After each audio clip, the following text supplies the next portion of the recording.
안녕하세요. 감동사연 채널 왈칵입니다.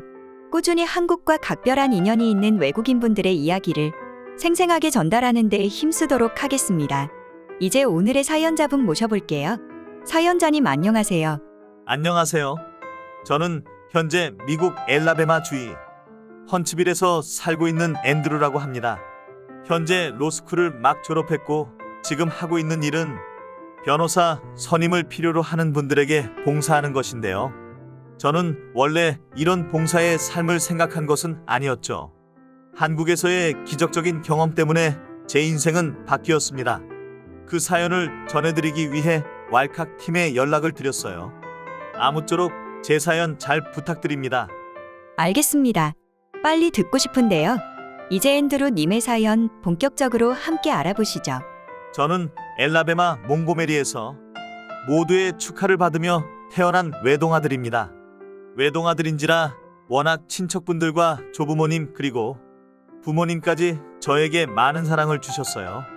동시에 저에게 가업을 이으라는 압박도 그 사랑만큼이나 강하게 들어왔죠. 저희 집안은 몽고메리에서도 유서 깊은 법조계 집안으로 5대째 연방검사, 지방판사를 해오셨습니다. 물론 저도 이런 집안의 자랑스러운 역사에 대해 자랑스러울 수밖에 없었죠. 법조인이란 세상 만사를 판단하고 중재하는 일이니 존경받고 선망받는 직업이라는 건 알고 있었어요. 그러나 제가 중학교에 들어가던 날 제 인생의 진로가 바뀌기 시작했습니다. 저는 우연히 친구의 소개로 학교 연극부에 들어가게 되었고 그 연극부에서 제 첫사랑을 만났어요. 제 첫사랑인 그 누나는 지금까지 봐온 사람들 중 가장 아름다운 사람이었죠. 누나는 진지하게 배우를 지망하던 학생이었고 저는 그녀의 관심을 끌기 위해 연극부 활동을 열심히 했습니다. 연극부 선생님은 제 외모가 아주 남자 주인공으로 딱이라며 연극부 공연에서 가장 예쁜 그 누나와 커플로 자주 엮으셨죠. 그러다 보니 그 누나와 저는 연기 중에 수많은 감정을 교류했고 결국 저희 둘은 사랑에 빠졌습니다. 누나와 저는 진로에 관한 고민을 자주 나누었어요. 그리고 저도 누나를 따라 연기에 관한 꿈을 키웠죠. 하지만 부모님에게 제 꿈을 말할 수는 없었습니다. 도저히 법조인 집안의 대를 끊겠다고 고백하기가 쉽지 않았죠. 눈치가 빠른 어머니는 고등학교 때에도 제가 미식축구나 야구가 아닌 연극부 활동을 이어가자 넌지시 제 진로를 물어보셨어요. 혹시 연기에 꿈이 있는지에 대해서 말입니다. 그럼에도 저는 부모님을 실망시키고 싶지 않아서 아니라고 말했어요. 그저 취미일 뿐이라고 말했죠. 그리고 나서 저는 드디어 대학에 갈 준비를 하게 되었습니다. 저는 부모님의 권유로 아이비리그의 법과대학에 진학할 원서를 썼어요. 다만 몰래 하나는 로스앤젤레스의 연기 학교에 원서를 썼습니다. 원서를 쓰고 합격을 기다리던 중 제 인생을 또 한 번 바꾸는 무시무시한 일이 생겼죠. 엘라베마의 한 병원에 심각한 다발성 골절과 함께 완전히 정신을 잃은 환자가 들어왔습니다. 그게 바로 저였죠. 학교에서 친구들과 캐치볼을 하다가 운동장 계단형 벤치 밖으로 공이 나갔고 제가 그걸 가지고 가다가 갑자기 픽 뒤로 쓰러졌다고 해요.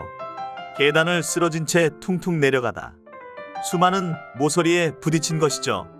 친구들이 조금이라도 그리고 응급차가 조금이라도 늦었다면 저는 그대로 죽었을 겁니다. 불행 중 다행인 상황이었지만 제게 닥친 시련은 다발성 골절만이 아니었어요. 갑자기 실신한 것도 그렇지만 목에 생긴 부종 때문에 정밀 검사를 실시했어죠. 그랬더니 제 뇌에 가장 바닥 두개저에 암이 생겼다는 것이었습니다. 엘라베마 병원은 저에게 솔직히 이야기했어요. 이 수술을 시도할 수는 있지만 목숨을 걸어야 한다고요. 저와 부모님은 확률이 어느 정도 되냐고 물었지만 미국 의사분께서는 책임을 지시기 싫은 것인지 확률은 말씀드리기 어려우니 여기에서 수술받기보다 자기들이 추천한 곳으로 가라고 하더군요. 그런데도 당장 수술받지 않으면 심각한 상황이 될 수 있다고 말했습니다. 지금 수술을 해야 한다는 건지 아니면 여기서 나가라는 건지 이해가 되지 않았죠. 결국 저와 부모님은 새로운 방법을 찾기 시작했습니다. 주변에서 이런 암 수술을 했던 분들의 조언을 듣기로 했어요. 다들 미국 병원의 앞뒤가 다른 모습을 많이 비판하셨죠. 쉬운 암 수술은 엄청난 비용을 청구하고 병원의 홍보로 사용하면서 어려워서 환자가 사망할 가능성이 높은 수술은 자기 책임으로 하기 싫기 때문에 도전 자체를 하지 않는다고 말입니다. 그런 정보도 좋지만 지금 너무 긴박한 상황이기 때문에 저희는 어디에서 수술을 받으셨는지 듣고 싶었어요. 그랬더니 그분들은 모두 입을 모아 이렇게 말씀하셨죠.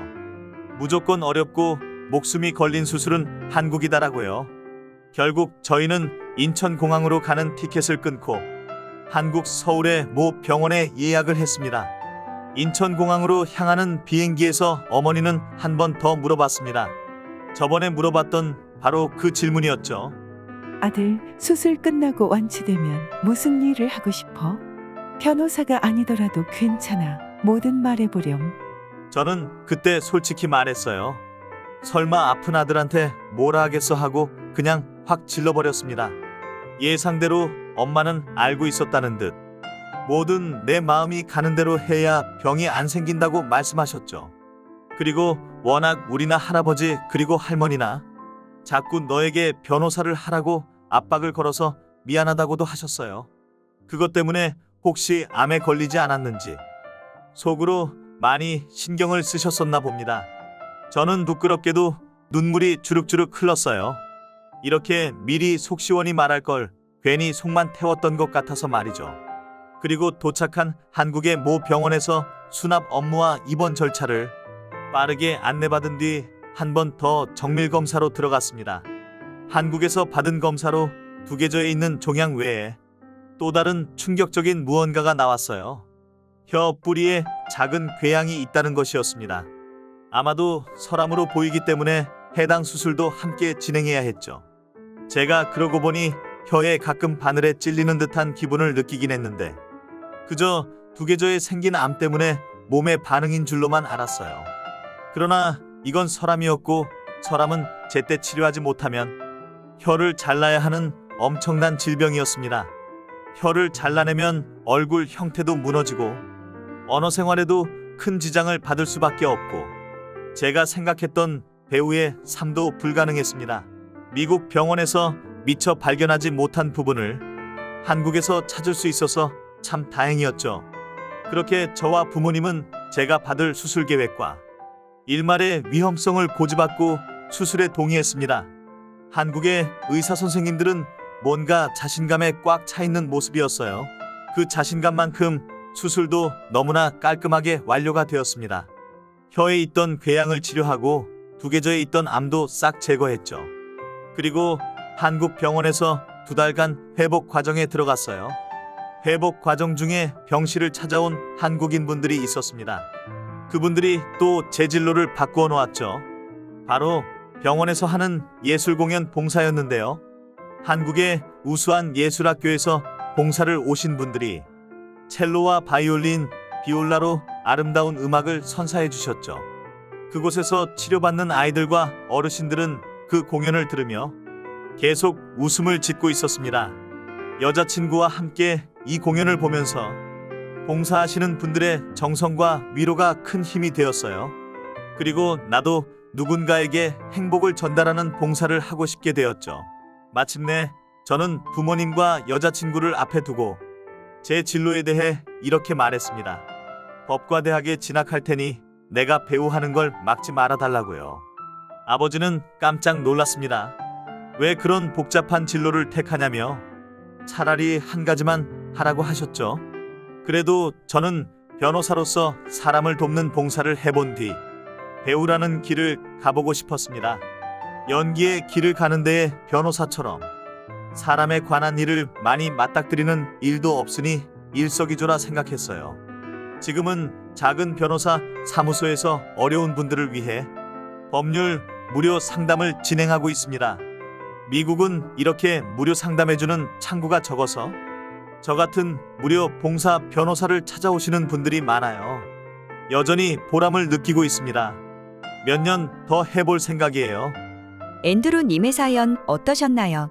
한국에서의 경험이 사연자분의 인생에 큰 자양분이 된 것 같은데요. 앞으로 다시는 나쁜 질병에 시달리지 마시고 좋은 영향력을 계속 퍼뜨리는 사람이 되시기를 간절히 바랍니다. 지금까지 감동사연 채널 왈칵이었습니다. 감사합니다.